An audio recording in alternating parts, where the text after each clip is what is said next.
صحبت اللہ والوں کی، صحبت اللہ والوں کی، اللہ سے ملوا جاتی ہے صحبت اللہ والوں کی، اپنا رنگ دکھا جاتی ہے صحبت اللہ۔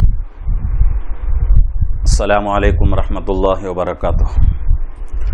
الحمد للہ نحمده ونستعینه ونستغفره ونؤمن به ونتوکل علیہ ونعوذ باللہ من شرور انفسنا ومن سیئات اعمالنا، من يهده الله فلا مضل له ومن يضلله فلا هادي له، ونشهد ان لا اله الا الله وحده لا شريك له، ونشهد ان سيدنا وسندنا وحبيبنا ونبينا ومولانا محمدا عبده ورسوله، وصلی اللہ علیہ وعلی آلہ واصحابہ وبارک وسلم تسلیما کثیرا کثیرا، اما بعد۔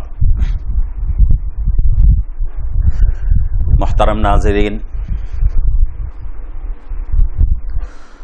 میں آپ حضرات کی خدمت میں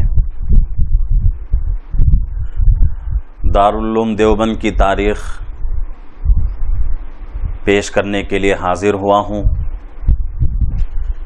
اس سے پہلے کچھ مختصر تاریخ آپ کی خدمت میں پیش کی جا چکی ہے، پچھلے ویڈیو میں مختصر تاریخ گزر چکی ہے۔ آج اور کچھ تاریخی باتیں عرض کرنے کی جسارت کر رہا ہوں۔ دارالعلوم دیوبند جو کہ ہمارے ہندوستان کا آن بان شان ہے، ہمارے ہندوستان کے لیے ایک ناز اور فخر کی چیز ہے۔ اس سے پہلے بھی میں نے پچھلی ویڈیو میں کہا تھا کہ آج اگر ہم ہندوستان میں آزاد طریقے سے زندگی گزار رہے ہیں، آزاد طریقے سے اپنے مذہب میں زندگی ہماری گزر رہی ہے، تو وہ صدقہ ہے دارالعلوم دیوبند کا۔ ہندوستان کو انگریزوں سے چھڑانے کے لیے دارالعلوم اور اکابر دارالعلوم نے بڑی قربانیاں پیش کی۔ وہ ادارہ، وہ مدرسہ جو کہ 1860 میں مئی کا مہینہ تھا، 30 تاریخ تھی، جمعرات کا دن تھا، 1280 ہجری کا سال اور 15 تاریخ محرم کا مہینہ تھا۔ اس وقت، اس دن، اس تاریخ کو دیوبند کے اندر چھتہ مسجد میں اس مدرسے کا افتتاح ہوا۔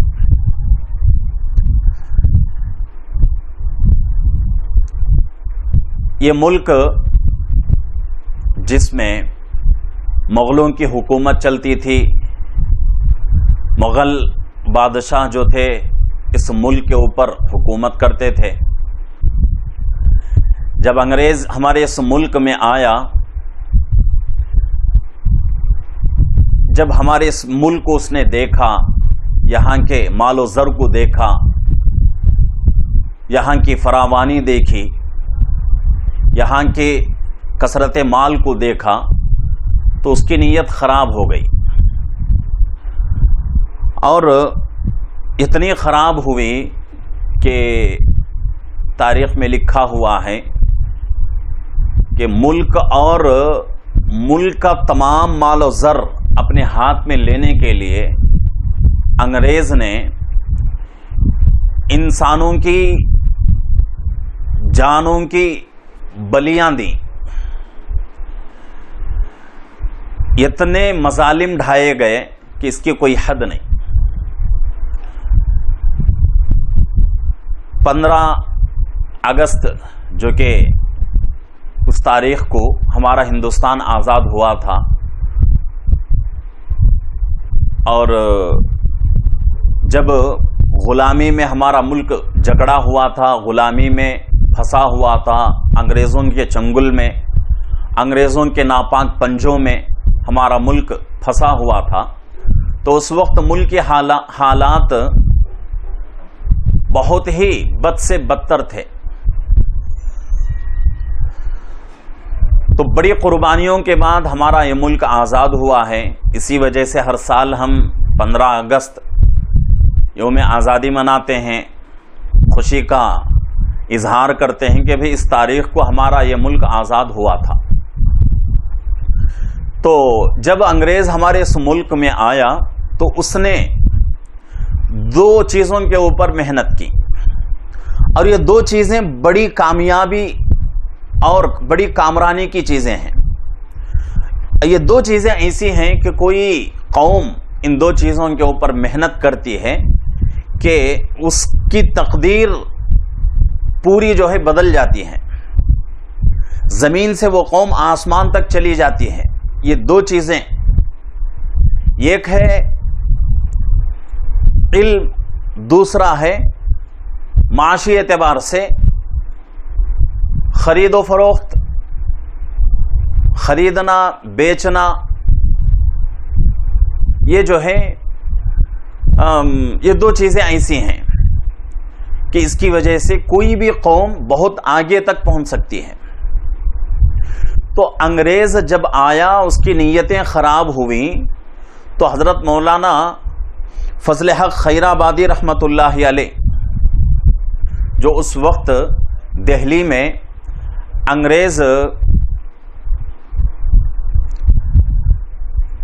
انگریز کے ایک میر منشی تھے، دہلی میں رہتے تھے، اور آپ کی بڑی قربانیاں بھی ہیں۔ بعد میں جو ہے آپ کو سن 1857 کے غدر میں، یعنی 1857 کی جو جنگ ہوئی ہے، اس کی وجہ سے آپ کو کالا پانی بھیج دیا گیا۔ بڑی صعوبتیں آپ نے برداشت کی، بڑی قربانیاں آپ نے دی۔ کبھی موقع ہوا تو انشاءاللہ آپ کے حالات پر کچھ باتیں عرض کروں گا۔ تو حضرت جو ہے اپنی کتاب السورۃ الہندیہ، آپ کی کتاب ہے، اس میں حضرت لکھتے ہیں کہ انگریز جب ہمارے اس ملک میں آیا تو 2 طرح کی انگریز نے محنتیں کی، ایک علم کے اوپر محنت کی اور ایک کاشتکاری کے اوپر محنت کی۔ علم کے اوپر محنت کیسے ہوئی؟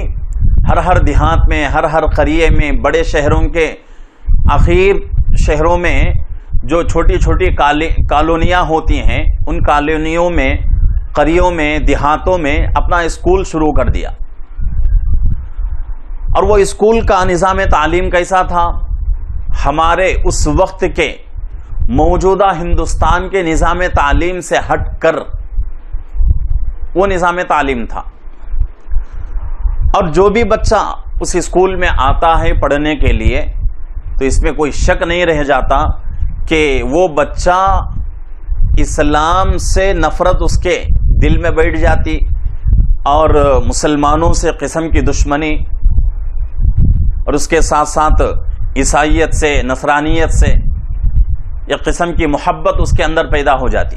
ایسا نظام تعلیم انگریزوں نے بنا کر اسکولوں میں وہ اس کو رائج کر دیا گیا، شروع کر دیا گیا، اور قریے میں، دیہاتوں میں اور چھوٹی کالونیوں میں اسکول قائم کر دیے گئے۔ بڑے شہروں میں انہوں نے پہلے اسکول قائم نہیں کی، کیونکہ شہر کے لوگ دینی اعتبار سے کچھ ان کے اندر علم ہوتا ہے اور کچھ جانکاری ہوتی ہے، تو اس لیے انگریز یہ سیاست چلائی، یہ چال انگریز نے چلی کہ بڑے شہروں کے بجائے ہم جو ہے اپنا ٹارگٹ کس کو بنائیں؟ قریوں کو بنائیں، دیہاتوں کو بنائیں، اور بڑے شہروں کے آخر میں جو چھوٹی کالونیاں ہوتی ہیں ان کو اگر ہم لقمہ بنائیں، ان کو اگر ہم ٹارگٹ بنائیں گے تو ہم جو ہے اپنے کام میں کامیاب ہو سکیں گے۔ تو اس وجہ سے پہلی محنت انگریز نے یہ کی کہ چھوٹے قریوں میں، دیہاتوں میں، چھوٹی کالونیوں میں اسکول قائم کر دیے گئے۔ اب دوسری محنت یہ ہوئی کہ ہندوستان کی زمین سے جو بھی غلے کی جو بھی فصل نکلتی تھی پوری فصل انگریز خرید لیتا تھا، خرید کر اس کو اپنے پاس جمع رکھتا تھا۔ اب غلہ جو ہے عام لوگوں کے ہاتھ میں جانے کے بجائے انگریز کے ہاتھ میں جانا شروع ہوا، تو انگریز یہ سوچ رہا تھا کہ بھئی غلے کے اوپر، پورے فصل کے اوپر ہم کنٹرول کر لیں گے تو پوری قوم، پوری انسانیت ہمارے دربار کی محتاج ہو جائے گی، کھانے کو ہماری محتاج ہو جائے گی انسانیت۔ اب جب انسانیت ہماری محتاج ہو جائے گی تو ہمارے لیے راستہ صاف رہے گا، پھر جو ہے کھل کر ہم جو ہے اپنے دھرم کو، اپنے مذہب کو جو ہے ان کے سامنے پیش کر سکیں گے۔ اور بھوک ایک ایسی چیز ہے کہ انسان کو کہاں سے کہاں تک لے جاتی ہے پتہ نہیں۔ بھوک کی وجہ سے انسان بڑی بڑی غلطیاں کرتا ہے۔ آج کل جو آدمی گناہ کر رہا ہے، دھوکہ دے کے مال کما رہا ہے، جھوٹ بول کے اور غیبت کر کے، جیسا بھی سودی بیپار ہو، رشوت ہو، جو بھی غلط طریقے سے آج کل خرید و فروخت ہو رہا ہے، یہ سب کس لیے؟ پیٹ کا مسئلہ ہے۔ پیٹ کے مسئلے کی وجہ سے لوگ جو ہے غلط راستے پر نکل جاتے ہیں۔ تو انگریز نے سوچا کہ جب قوم بھوک سے تڑپے گی، ان کے پاس غلہ نہیں رہے گا، کھانے کے لیے کھانا نہیں رہے گا، تو وہ لوگ ہمارے محتاج بنیں گے۔ جب ہمارے دربار میں آئیں گے تو ہم کیا کریں گے؟ ان کو اپنا مذہب پیش کریں گے، اپنے مذہب میں ان کو تبدیل کریں گے۔ تو یہ دو محنتیں انگریز نے شروع کی۔ اس کے بعد ایک تیسری محنت، ایسے تو بڑی محنتیں کی مسلمانوں کے خلاف، ختنے کے اوپر روک لگا دی گئی، اور جو خواتین باعزت باشریف خواتین اس وقت پردہ کرتی تھیں، ان سے پردہ روک دیا گیا، جیسا کہ آج کل ہو رہا ہے۔ پچھلے سال ہم نے دیکھا کئی کالجز میں کرناٹک کے پردے کا، برقعے کا، نقاب کا جو ہے بیان کر دیا گیا۔ یہ سب جو ہے اسی انگریز کی ضروریت ہے، اسی انگریز کی اولاد ہے۔ یہ آج بھی لوگ جو ہے ختنے کے اوپر انگلی اٹھاتے ہیں، پردے کے اوپر انگلی اٹھاتے ہیں۔ مدارس کے اوپر اب تو چل ہی رہا ہے مدارس کا مسئلہ۔ مدارس کا جو ہے، مدارس کے سروے کے نام سے یو پی کے اندر ایک وبال مچا ہوا ہے، ایک مصیبت کھڑی ہو چکی ہے۔ یہ سارے لوگ جو ہے انہیں انگریز کے چیلے، انہیں انگریز کی ذریت، انہیں انگریز کی اولاد میں سے ہیں۔ انگریز اس وقت جو جو محنتیں کیا تھا وہی محنت آج کی حکومتیں کر رہی ہیں، چاہے نظام تعلیم کا مسئلہ ہو۔ اس زمانے میں ابھی میں نے کہا کہ انگریز نے پہلی جو محنت شروع کی ہمارے ہندوستان میں، وہ نظام تعلیم میں تبدیلی۔ ایسا نظام تعلیم انہوں نے شروع کیا، اس نظام تعلیم کو لے کر بچہ اپنا ایمان بیچ سکتا ہے۔ ترکی کے حالات ایسے بنے تھے۔ ترکی جو ہے ایک بہترین ملک اور خلافت راشدہ کے طرز پر وہاں جو ہے خلافت چلتی تھی۔ ایسے ملک میں انگریز کا تسلط ہوا، انگریز آیا، انگریز کے نام پاک قدم وہاں پڑے، تو اس نے پورے ملک میں، بہت لمبا واقعہ، اس واقعے میں جانے کی ضرورت نہیں ہے، ایک جگہ جو ہے اس نے اسکول قائم کیا، اپنا پیسہ، اپنی محنت، سب کچھ اپنا، حکومت سے، یہاں کے مقامی لوگوں سے ایک پیسے کی اس نے جو ہے گزارش نہیں کی، سب جو ہے اپنے ملک سے لا کر یہاں شروع کیا۔ تو وہ اسکول 1 سے 2 ہو گئے، 2 سے 10 ہو گئے، 10 سے 100 ہو گئے، 100 سے 1000، 10,000، لاکھوں میں چلے گئے اسکول۔ پھر ایک زمانہ ترکی کے اوپر ایسا آیا کہ ایک بچہ جس کا نام عبداللہ تھا، نوجوان تھا، اس کا پورا گھرانہ دیندار تھا، حافظ قرآن اس کے خاندان میں موجود تھے، علماء اس کے خاندان میں موجود تھے، تو اس نے کھڑے ہو کر برجستہ اعلان کیا کہ اب کے بعد ہمیں خدا کے نظام کی ضرورت نہیں ہے اور خدا کی بھی ہمیں ضرورت نہیں ہے۔ اب ہم ایسے دنیا میں قدم رکھ چکے ہیں کہ ہم خود اپنا نظام چلا لے سکتے ہیں، ہم کسی خدا کے نظام کی ضرورت نہیں، ہم کسی خدا کے محتاج نہیں۔ یہ کیسے ہوا؟ جبکہ نظام تعلیم میں فرق آیا تو یہ وبال کھڑا ہوا، تو ایسا ہی ہندوستان کے اوپر دور آیا۔ لیکن اللہ کا شکر ہے، اللہ کا احسان ہے، اس وقت کے ہمارے اکابر نے بہت جو ہے ہمت کے ساتھ قربانیاں دیں، ان کی محنتوں کو ناکام کر کے دکھایا۔ تو وہی محنتیں انگریز جو محنتیں کر کے پیچھے ناکام ہوا ہے، وہی محنتیں آج ہمارے ملک کی حکومتیں کر رہی ہیں۔ نظام تعلیم میں دخل اندازی، ایسا نظام تعلیم بنایا جا رہا ہے کہ ہمارا بچہ صبح اسکول جاتا ہے، شام آنے تک اس کا ایمان ختم ہو جائے گا۔ اللہ کے نبی صلی اللہ علیہ وسلم کی وہ حدیث صادق آتی ہے آج کے اس زمانے پر کہ اللہ کے نبی صلی اللہ علیہ وسلم نے ارشاد فرمایا کہ ایک زمانہ ایسا آئے گا کہ اس زمانے میں صبح ایک آدمی مسلمان رہے گا، شام ہونے تک ایمان کے دائرے سے نکل جائے گا، ایمان سے نکل جائے گا، اور ایک آدمی شام میں مسلمان رہے گا، صبح ہوتے ہوتے ایمان سے نکل جائے گا۔ تو یہ جتنی بھی آج محنتیں ہو رہی ہیں، جو لوگ محنتیں کر رہے ہیں، اسی طرز پر انگریز پیچھے جو محنت کر کے ناکام ہو کے یہاں سے بھاگا تھا، وہی محنتیں آج کی حکومتیں کر رہی ہیں۔ کیوں؟ ان کا جیسا ذہن تھا، آج کی حکومت کے لوگوں کا بھی ویسا ہی ذہن بنا ہوا ہے۔ یہ انہی کی ذریت، انہی کی اولاد میں سے ہیں۔ انشاءاللہ ہمیں یقین ہے کہ جتنی بھی یہ لوگ محنتیں کر لیں، مدارس کے سلسلے میں، مساجد کے سلسلے میں، مکاتب کے سلسلے میں، علماء کے سلسلے میں، اور مسلمانوں کے تعلق سے جتنی بھی یہ لوگ محنتیں کر لیں، انشاءاللہ ان کی وہ محنتیں ہرگز کامیاب نہیں ہو سکتی۔ تو میں اصل یہ بتا رہا تھا کہ اس وقت نظام تعلیم کو ایسا بدل دیا گیا۔ اس کے بعد دوسری محنت ان کی کیا ہوئی؟ پورے غلے پر، ہندوستان میں جو غلہ پیدا ہوتا تھا، جو فصل نکلتی تھی، پورے فصل کے اوپر ان کا کنٹرول ہو گیا، اور جب کنٹرول ہوا تو قیمتیں بڑھا دی گئیں۔ ہو بہو آج کا زمانہ اس زمانے کے اوپر فٹ آتا ہے۔ آج قیمتوں کی چیزوں کی قیمتیں کہاں سے کہاں چلی گئیں۔ ایک درمیانہ مڈل کلاس کا آدمی اتنا پریشان ہے زندگی گزارنے میں کہ کوئی حد نہیں اس کی۔ قیمتیں جو ہیں آسمان چھو رہی ہیں۔ یہ وہی پرانا زمانہ، انگریزوں کا زمانہ پھر آج ہندوستان میں دہرایا جا رہا ہے۔ تو یہ دو محنتیں ان لوگوں نے کی، لیکن کامیاب نہیں ہو سکے۔ اس کے بعد پردے کے اوپر پابندی آئی، ختنے کے اوپر پابندی آئی، نمازوں کے اوپر، مدارس کے اوپر، مساجد کے اوپر۔ پچھلے ویڈیو میں نے کہا تھا کہ 10,000 سے زائد مدارس کے اوپر بلڈوزر چلایا گیا، آج بھی ہو رہا ہے۔ کئی مساجد کو شہید کر دیا گیا، وہی عمل آج بھی ہو رہا ہے۔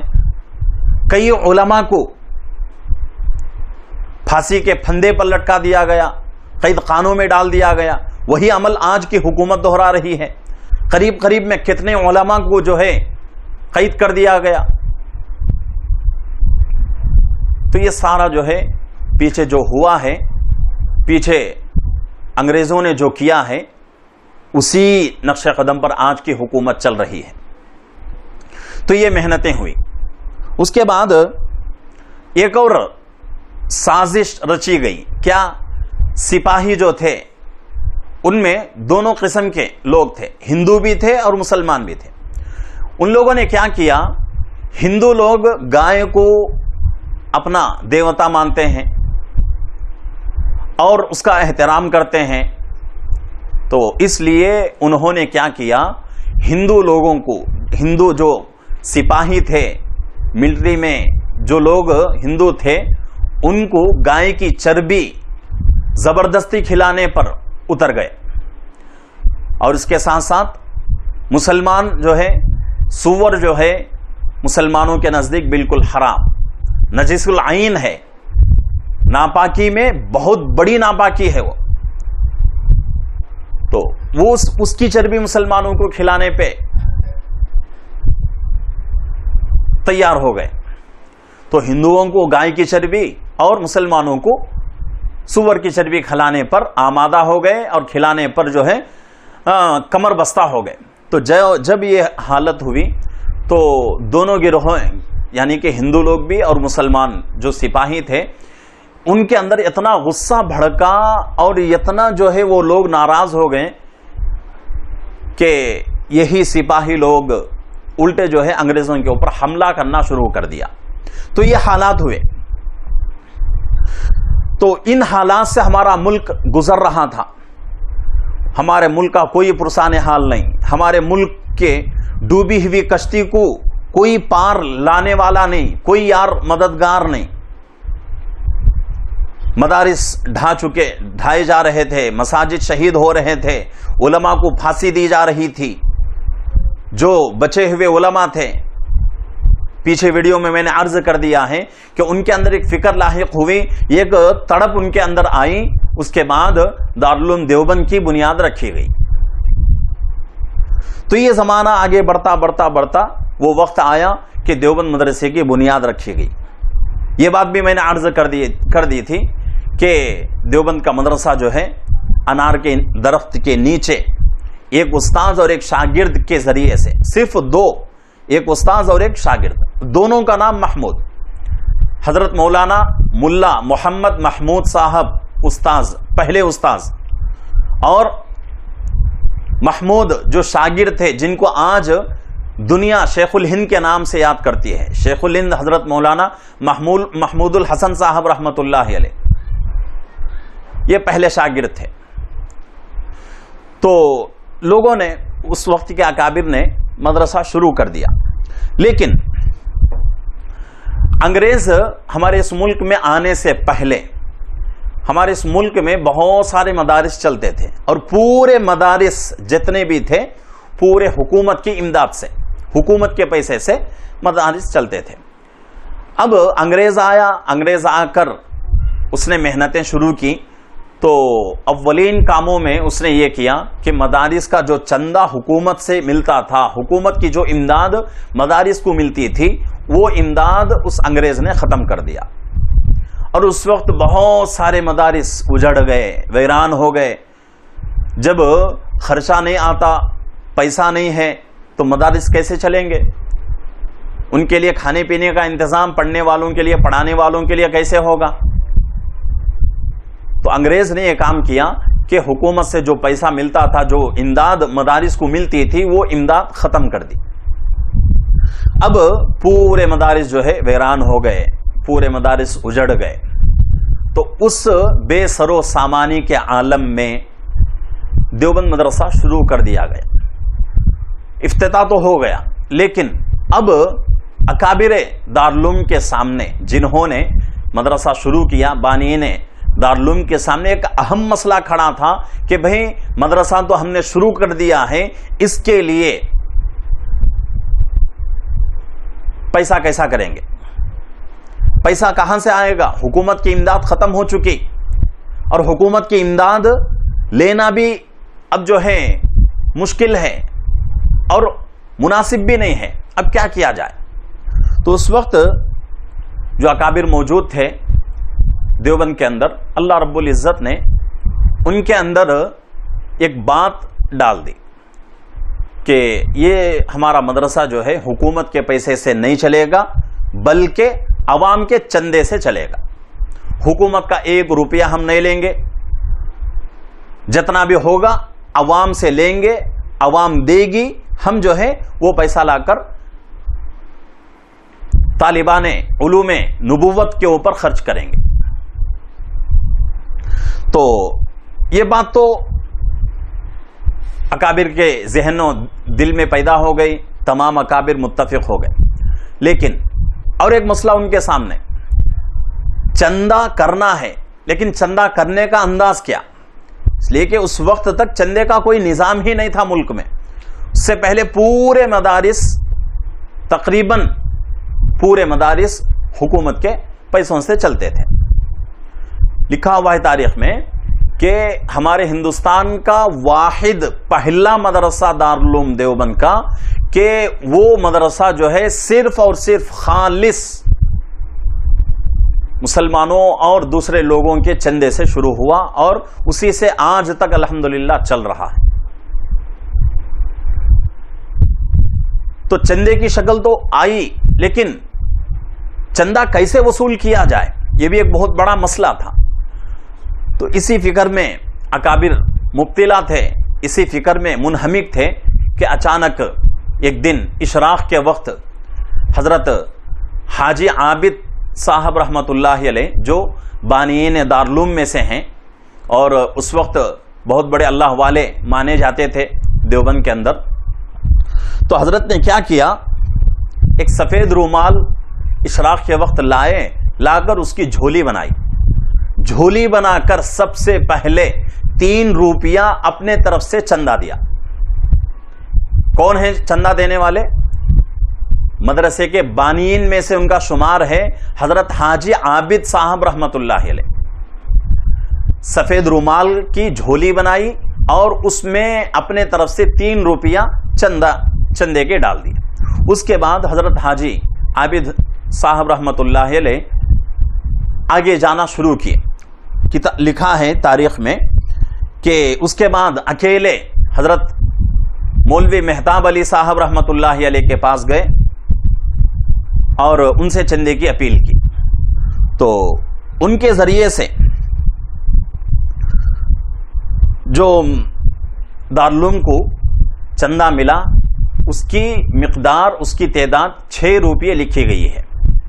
عابد حسین صاحب رحمت اللہ علیہ 3 روپیہ اپنے طرف سے چندہ دیا. مولانا مہتاب علی صاحب رحمت اللہ علیہ 6 روپیہ اپنے طرف سے چندہ کیا. اور اس کے بعد مولانا فضل الرحمان صاحب رحمت اللہ علیہ نے اپنے طرف سے 12 روپیے دیے. چندے کی جو ہے مقدار بڑھ رہی ہے. حضرت عابد صاحب رحمت اللہ علیہ نے 3 روپیے دیا، اس سے دگنا حضرت مہتاب علی صاحب رحمت اللہ علیہ نے دیا 6 روپیے، اس سے بھی زیادہ حضرت مولانا فضل حق صاحب رحمت اللہ علیہ نے دیا، 12 روپیے ہو گئے. اس کے بعد اور ایک حاجی فضل حق صاحب رحمت اللہ علیہ، اوپر جو تذکرہ ہوا ہے وہ مولانا فضل حق صاحب رحمت اللہ علیہ، اور یہاں جو تذکرہ ہو رہا ہے یہ دوسرے ہیں. حاجی فضل حق صاحب رحمت اللہ علیہ نے 6 روپیے چندہ دیا. اس کے بعد یہ سلسلہ آگے بڑھا. حضرت مولانا ذوالفقار صاحب رحمت اللہ علیہ نے 12 روپیے اپنے طرف سے دیے. اس کے بعد انہی کے ہم نام ایک دوسرے تھے حضرت مولانا ذوالفقار صاحب ثانی رحمت اللہ علیہ، انہوں نے بھی 12 روپیے چندے کے طور پر عطا فرمائے. تو یہ سلسلہ چلتا رہا. تو لکھا ہے تاریخ میں پہلے دن تقریباً 200 کے قریب چندہ چلا گیا، دوسرے دن 300 سے پار ہو گیا. تو یہ جو ہے 2 روپیہ 3 روپیہ 1 روپیہ جمع کر کے چندہ کرنا ہمارے اکابر نے شروع کیا، بانیین دارالعلوم دیوبند نے شروع کیا. اب ایک چندے کی شکل سمجھ میں آ گئی کہ بھئی چندہ جو ہے اس طرح کرنا چاہیے.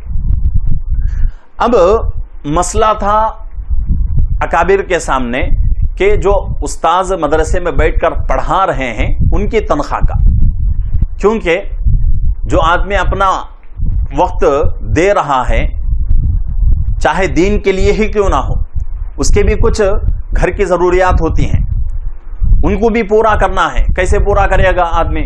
تو اس کے لیے تنخواہ مقرر کر دی گئی. اس وقت تنخواہ تاریخ میں لکھا ہوا ہے کہ حضرت مولانا ملا محمد محمود صاحب رحمت اللہ علیہ کی تنخواہ ماہانہ 15 روپیے مقرر ہوئی. 15 روپیے آپ کی تنخواہ مقرر ہوئی اور یہ سلسلہ چل پڑا. اس کے بعد مدرسہ شروع ہوا ایک استاذ اور ایک طالب علم کے ذریعے سے، لیکن سال ختم ہوتے ہوتے طلباء کی تعداد بڑھتے بڑھتے بڑھتے بڑھتے کہاں تک پہنچی؟ 70 پر 8 طلباء ہو گئے.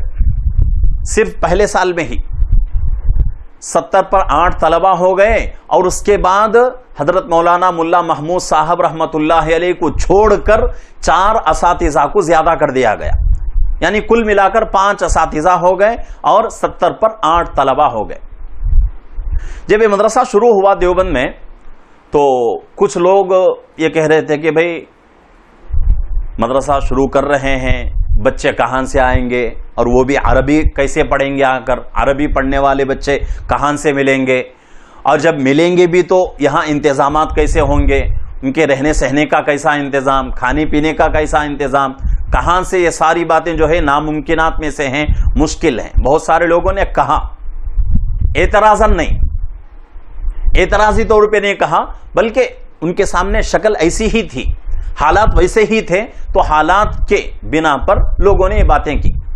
تو اللہ کا کرم ایسا ہوا، اللہ کا کرنا ایسا ہوا کہ یہ سلسلہ آگے بڑھتا گیا، بڑھتا گیا، بڑھتا گیا، چندہ بھی خوب ہونے لگا۔ آج ہمارے ایشیا کا سب سے بڑا علمی مرکز دارالعلوم دیوبند، اگر میں یہ کہوں تو جھوٹ نہیں ہو سکتا کہ آج یہ ادارہ پوری دنیا کا مرکز بنا ہوا ہے۔ اس کے اوپر ہمیں فخر ہے الحمدللہ کہ اللہ رب العزت نے ہندوستانی مسلمانوں کو اتنی بڑی فخر کی چیز عطا فرمائی۔ آج پوری دنیا کے علماء کی نگاہیں، پورے دنیا کے طلباء کی نگاہیں دارالعلوم کے اوپر جمی رہتی ہیں۔ اللہ نے اتنا جو ہے مدرسے کا نام اونچا کیا، اتنا جو ہے مشہور ہو گیا کہ پوری دنیا جانتی ہے۔ 2 سال یا 3 سال پہلے حکومت کے طرف سے یہ بات آئی کہ بھئی دیوبند کا نام بدل دیا جائے گا۔ تمام لوگ پریشان، بھئی دیوبند کا نام بدل رہے ہیں، دیوبند کا نام بدل رہے ہیں، اس لیے کہ یو پی کے اندر کچھ ضلعوں کے نام، کچھ گاؤں کے نام بدل دیے گئے۔ تو اسی طریقے سے یہ کوشش ہوئی کہ دیوبند کا نام بھی بدل دیا جائے، تو بہت لوگ پریشانی میں مبتلا تھے۔ ہم سب کے شیخ و مربی، ہم سب کے رہنما حضرت مولانا سید ارشد مدنی صاحب دامت برکاتہم، اللہ حضرت کی عمر میں برکت عطا فرمائے، اللہ حضرت کے جان مال میں برکتیں عطا فرمائے، کہ حضرت نے برجستہ یہ کہا کہ بھئی اگر دیوبند کا نام بدلنا چاہتے ہو تو بدل لو، اس میں ہمیں کوئی پریشانی نہیں۔ دیوبند اگر ہے تو وہ دارالعلوم کے ذریعے سے ہے، دیوبند کی وجہ سے دارالعلوم نہیں ہے۔ دیوبند جو گاؤں مشہور ہوا ہے پوری دنیا میں، وہ دارالعلوم کی وجہ سے مشہور ہوا ہے۔ اگر آج تم دیوبند کا نام بدلتے ہو تو اس سے ہمیں کچھ بھی فرق نہیں پڑتا۔ تو جب یہ باتیں کہی گئیں تو ان کی ہمتیں پست ہو گئیں۔ تو دیوبند آج پوری دنیا کا مشہور گاؤں، پوری دنیا کی نگاہیں دیوبند کے اوپر، دارالعلوم کے اوپر جمی ہوئی ہیں۔ یہ جب سلسلہ شروع ہوا، بہت ہی جو ہے قسم و پرسی کی حالت تھی، کھانے پینے کا صحیح انتظام نہیں، بچوں کے لیے کتابوں کا صحیح انتظام نہیں، کیسے کر کے کھانے پینے کا انتظام تو ہو چکا، اب مسئلہ تھا بچوں کے لیے کتابیں کہاں سے لائیں۔ خود دارالعلوم کے پاس اتنی کتابیں نہیں، نہ ہی کتابیں خریدنے کے لیے پیسہ ہے، کیا کیا جائے؟ تو ایک اسکیم ایسی بنائی گئی، ایک ایسا جو ہے پلان بنایا گیا کہ جتنے بھی دیوبند کے اندر علماء موجود ہیں، دیوبند کے اطراف و اکناف میں جتنے علماء موجود ہیں، ان کے پاس جتنی بھی درسی کتابیں ہیں، تمام کتابوں کو بطور مستعار جمع کر لیا جائے، یعنی کہ چندے کے طور پر نہیں، بلکہ کچھ دن اس سے ہم کام چلائیں گے، جب ہمارا کام مکمل ہو جائے گا تو ہم اس چیز کو واپس لوٹا دیں گے۔ اس کو مستعار کہا جاتا ہے۔ تو بطور مستعار کتابیں لینے کا فیصلہ کیا گیا، اعلان کیا گیا۔ تو دیوبند اور اطراف و اکناف کے لوگوں نے کتابیں جمع کی، دور دراز کے لوگوں نے بھی کتابیں جمع کی، اور اس میں سر فہرست حضرت الہی بخش میرٹھی رحمت اللہ علیہ کا نام آتا ہے کہ حضرت جو ہے دیوبند سے بہت دور علاقے میں تھے، لیکن مدرسے کی محبت میں، دارالعلوم کی محبت میں ان کے پاس جتنی کتابیں تھیں وہ کتابیں لا کر دارالعلوم میں جمع کرا دی۔ اور اس کے علاوہ داناپور ایک گاؤں ہے، تاریخ میں لکھا ہوا ہے کہ اس گاؤں کے لوگوں نے بھی بڑی مدد دی کتابیں جمع کرنے کے تعلق سے مسلمانوں نے بڑھ چڑھ کر اس میں حصہ لیا. مسلمان ہندوؤں نے بھی آگے بڑھ کر کتابوں کا انتظام کیا. اس میں ایک کا نام بہت ہی جو ہے قابل ذکر ہے، جناب منشی نول کشور صاحب. ہندو تھے اور لکھنؤ میں ان کا مطبع چلتا تھا، یعنی پریس چلتی تھی کتابوں کی، بڑی دکان تھی، کتابیں چھپتی تھیں. تو اس زمانے میں کیا ہوتا تھا، ہندوؤں کے مطبعے میں بھی، ہندوؤں کے پریس میں بھی ہماری جو ہے اسلامی کتابیں چھپ جاتی تھیں. اس زمانے میں یہ چیزیں نہیں تھیں، ہندو مسلم بھید بھاؤ نہیں تھا، سارے جو ہے محبت سے رہتے تھے، تو اس لیے یہ سارے کام جو ہے ہوتے تھے. تو اس وقت منشی نول کشور صاحب نے اپنے مطبعے سے چند کتابیں، درسی کتابیں جو مولوی کورس میں پڑھائی جاتی ہیں مدرسے میں، وہ کتابیں انہوں نے اپنے مطبعے سے، اپنے پرس سے دارالعلوم دیوبند کو عنایت فرمائی. تو اس طریقے سے یہ سلسلہ چلا.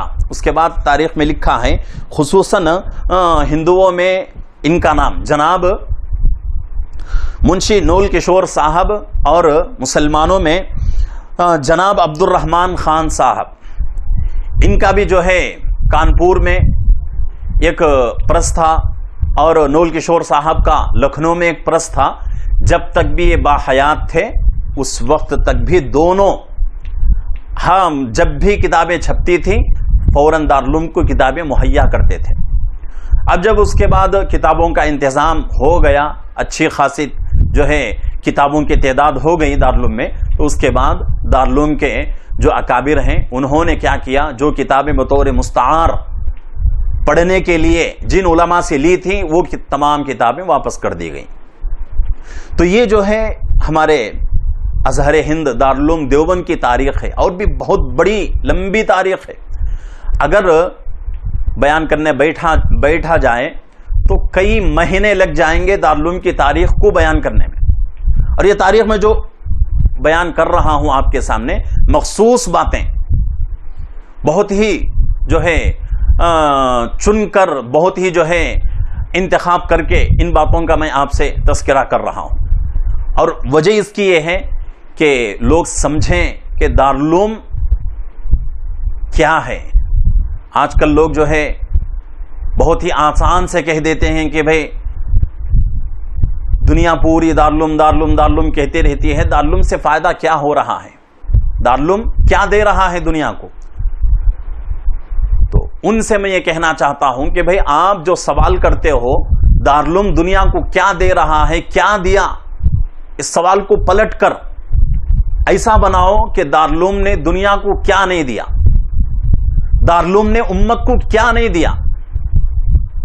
آج مسلمان اپنے مذہب میں زندہ ہیں، آزاد ہیں، تو دارالعلوم کا صدقہ ہے. آج ہم مسلمان آزادی سے زندگی گزار رہے ہیں تو صدقہ دارالعلوم کا ہے. دارالعلوم کو درمیان سے ہٹا دیا جائے تو ہم سب کا وجود ختم ہو جائے گا. اتنا جو ہے دارالعلوم کا احسان ہے، امت کے ہر فرد پر دارالعلوم کا احسان ہے. اور وہ ادارہ جس میں پڑھنے کے لیے ہزاروں طلبہ ہر سال دیوبند کا سفر کرتے ہیں، کئی سالوں تک محنتیں کرتے ہی رہتے ہیں کہ بھئی کسی بھی طرح دارالعلوم میں پڑھ کر ہم فارغ ہوں. معمولی ادارہ نہیں ہے، معمولی مدرسہ نہیں ہے، بڑی قربانیاں ہیں، بڑی محنتیں ہیں ملک کے پیچھے اس ادارے کی. آگے بھی انشاءاللہ کچھ تاریخ باقی ہے، کچھ ضروری باتیں آپ حضرات کے سامنے پیش کریں گے.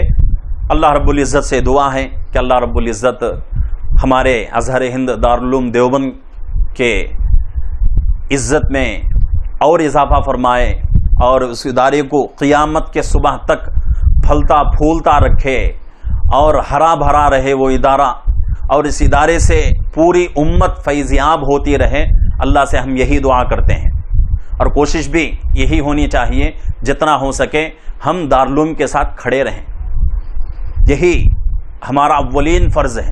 ہم دارالعلوم کو مالی اعتبار سے مدد کرتے ہیں یا نہیں کرتے وہ الگ چیز، لیکن ہر مسلمان اتنا تو کر سکتا ہے کہ دارالعلوم کے ساتھ شانہ بشانہ کھڑا ہو، دارالعلوم جس بات کا بھی فیصلہ کرے اس میں چوں و چرا نہ کرے، بلکہ اولے مرحلے میں اس کو مان لے، یہی دارالعلوم سے وفائی ہے۔ اگر دارالعلوم کے کسی بات سے ہم نے اختلاف کیا، اور ایسا تو نہیں ہو سکتا کہ بھئی دارالعلوم اتنا بڑا ادارہ، پورے ایشیا کا، پورے دنیا کا علمی مرکز، وہاں سے غلط بات پھیلے، غلط کام ہو، ایسا قیامت کے صبح تک نہیں ہو سکتا۔ تو تمام ناظرین سے میری گزارش ہے کہ دارالعلوم کے ساتھ کھڑے رہیں اور اس کی تاریخ کو بہت ہی اہتمام سے سنیں، اس کو محفوظ رکھیں، اکابر کے قربانیوں کو یاد رکھیں۔ آج امت مسلمانوں کے سلسلے میں، مسلمانوں کے تعلق سے اتنا افسوس ہوتا ہے کہ مسلمان جن اکابر کی قربانیوں کی بدولت اس ملک میں رہ رہا ہے، ان اکابر کے قربانیوں کو بھول چکا ہے۔ ان اکابر کی قربانیاں تو دور کی بات، ان اکابر کے ناموں کا بھی آج مسلمان کو علم نہیں، جانتا ہی نہیں ہے مسلمان۔ تو اس لیے اتنی ناواقفیت ہمارے لیے بہت ہی خطرے کی چیز ہے، بہت ہی زہر کی چیز ہے۔ اس لیے تمام ناظرین سے گزارش ہے کہ دارالعلوم سے محبت رکھیں، دارالعلوم سے ہر فیصلے پر شانہ بشانہ کھڑے ہوں، دارالعلوم سے متفق رہیں۔ انشاءاللہ اس کی وجہ سے امت میں بہت بڑا خیر وجود میں آئے گا، بڑی برکتیں آئیں گی، اور جو مصیبتیں، جو فتنے نمودار ہو رہے ہیں، یہ تمام فتنے انشاءاللہ ختم ہو جائیں گے۔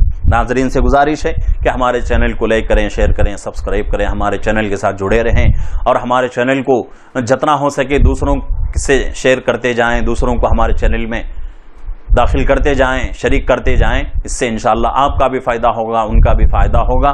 اللہ رب العزت سے دعا ہے کہ اللہ رب العزت ہم تمام کو مدارس سے محبت کرنے کی، اور خصوصاً دارالعلوم سے محبت کرنے کی، دارالعلوم کی قربانیوں کو، اکابر کے قربانیوں کو یاد رکھنے کی توفیق عطا فرمائے۔ السلام علیکم ورحمۃ اللہ وبرکاتہ۔